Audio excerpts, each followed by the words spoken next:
Olá, amigos, mais uma vez estamos falando aqui sobre a leveza do ser, a leveza da vida, como ela pode ser leve, mas é claro que partindo do nosso peso, do peso atual, da dificuldade que é o viver essa transição com lucidez, com bondade, com solidariedade, com generosidade. Para isso nós continuamos estudando passo a passo o Pai Nosso, essa oração fantástica que Jesus deixou a toda a humanidade e que contém, sem dúvida, uma infinidade de códigos e de receitas e de lições de vida, de possibilidades para a nossa evolução. Aqui a gente ensaia o nosso estudo como um estímulo ao seu estudo. Que assim seja. Então, nessa passagem de hoje, Jesus vai nos dar a lição fundamental ao propor-nos a repetição diária, a repetição momento a momento do seguinte raciocínio: o pedido a Deus para que perdoe-nos. Diz assim Jesus: perdoa-nos as nossas dívidas, assim como nós perdoamos os nossos devedores. Realmente é muito pesado, tem sido muito pesado o nosso viver. Mas de onde vem? Por que é pesado? De onde vem essa nossa dificuldade?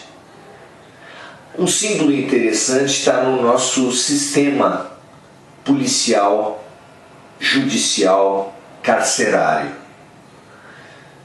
É muito pesado ser parte disso.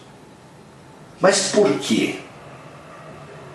Frequentemente o policial se vê uma pessoa violenta. Frequentemente o juiz se sente culpado. É muito comum que o carcereiro se perceba preso também. E nós, que nos colocamos como policiais, acusadores, julgadores, aprisionadores, punidores das pessoas, nós acabamos nos sentindo com todos esses pesos. O erro tem sido uma experiência muito pesada para nós, porque nós colocamos um peso muito grande no erro. Não era para ser assim. Afinal de contas, ninguém aprende sem errar. Numa escola, aprendendo a andar de bicicleta, na autoescola, em todos os lugares da vida onde se desenvolve uma habilidade, é imprescindível o espaço para o erro. Não é assim? Então, por que dramatizar? Por que a cobrança excessiva nos outros e em nós perante os nossos equívocos? Nós temos o peso, nós imprimimos a tudo o peso da vaidade, do orgulho, do ego. E, portanto, nos tornamos suscetíveis, sensíveis a cada pequena situação que os outros nos apresentam. Nós já dramatizamos para quê? Para aumentar o erro alheio. Fazendo assim, vivemos uma ilusão da nossa virtude, mas é uma ilusão.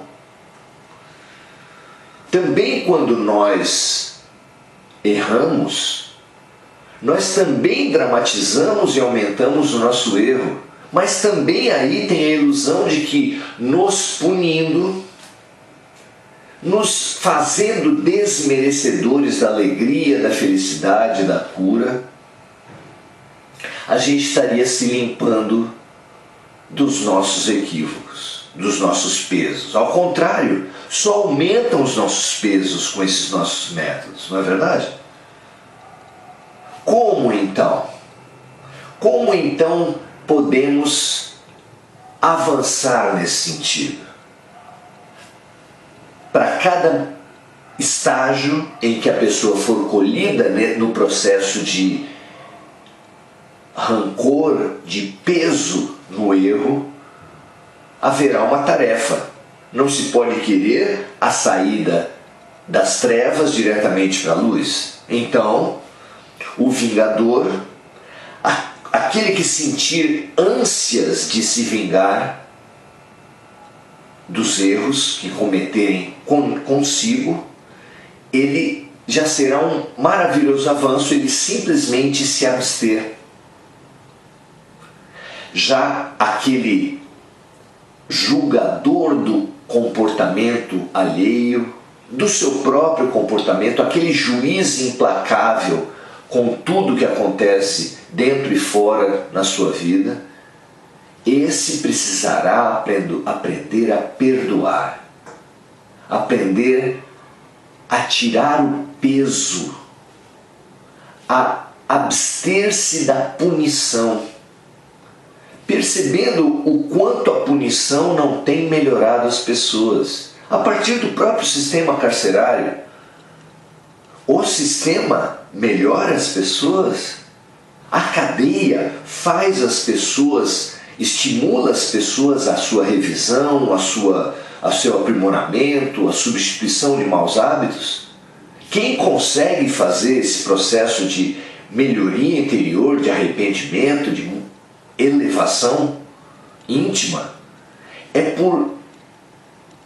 pelo trabalho seu, pela assistência dos bons espíritos, pela rara presença dos voluntários de diferentes religiões que vão até os lugares de penitência que a sociedade escolheu como lugares de penitência aos errados. É muito interessante que a gente consiga perceber esse mecanismo, como ele é inútil, como ele é aprisionador, como ele é ilusório, nos colocando em pedestais que nós absolutamente merecemos. Fantástico aquele episódio em que os escribas e fariseus tentam armar para Jesus uma armadilha que para a maioria dos homens, eu diria para a totalidade dos homens, seria impossível de escapar. Tendo acompanhado a sua pregação sobre o perdão, sobre a leveza, a alegria de aprender e viver, escribas e fariseus apresentaram a Jesus uma mulher adúltera. Descrevem os evangelhos que estava Jesus numa praça, cercado de homens, e alguns deles lhe trouxeram uma mulher que foi pega em flagrante de adultério. Já de cara, a contradição, a hipocrisia que há nisso.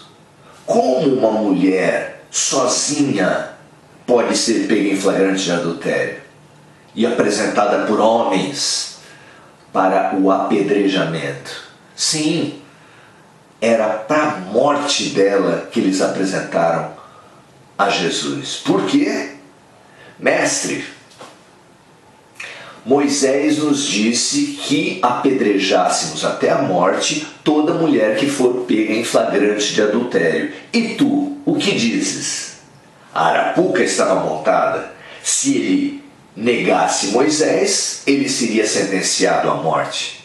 Se ele afirmasse Moisés, se ele confirmasse Moisés, ele estaria negando toda a doutrina de amor e de perdão que ele tinha colocado.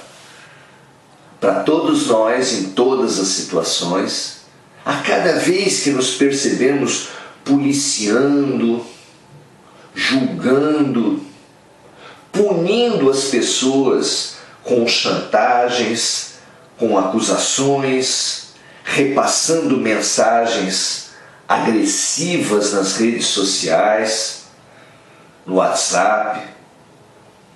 Que nós lembremos de Jesus, porque aquele homem, certamente olhando nos olhos aqueles senhores, aqueles sacerdotes que estavam já prontos para apedrejar a mulher, disse uma lição que cala o nosso coração, que nos deve acompanhar não em todas as nossas vidas, mas em todos os momentos das nossas vidas, onde surgir, porque surge a toda hora, a vontade da acusação, do julgamento e da punição. Disse Jesus: aquele que estiver sem pecado, que atire a primeira pedra. Não é maravilhoso? Que nós nos abstenhamos dessa hipocrisia, dessa condescendência eterna com os nossos erros e do rigor terrível com os erros alheios. Essa maneira de viver nos tem feito atolar sem sair do lugar. E só um comentário final a respeito dessa camisa, porque eu queria que vocês também refletissem a respeito desse gesto concreto de perdão e de reconciliação que a vida nos propõe como alternativa a todos. A adoção. A adoção, sem dúvida, independente dos problemas da justiça, dos problemas do sistema que gerencia a adoção, dos assistentes sociais e psicólogos que fazem a própria seleção junto com os juízes e promotores das pessoas que estão aptas à adoção, independente de tudo isso, há uma lógica divina por trás disso. O encaixe, a maneira linda como a quase totalidade das adoções se dá, até com semelhanças físicas dos pretendentes com as crianças, sem que tenha havido um processo subjetivo de escolha, apenas a vida promoveu, é maravilhoso. Pense nessa alternativa. Certamente são almas que tiveram as suas dificuldades ou que vieram para trabalhos, para cumprir tarefas e funções específicas, mas são reencontros de almas que vieram para se reconciliar, para se perdoar, para se irmanar na luz. Que a gente consiga fazer a reciclagem, fazendo o que era para ser poluição, o que era para ser sujeira, o peso todo que a gente tem carregado em nossas vidas, em leveza, em matéria-prima do novo mundo, em luz. Que assim seja, graças a Deus, até a próxima.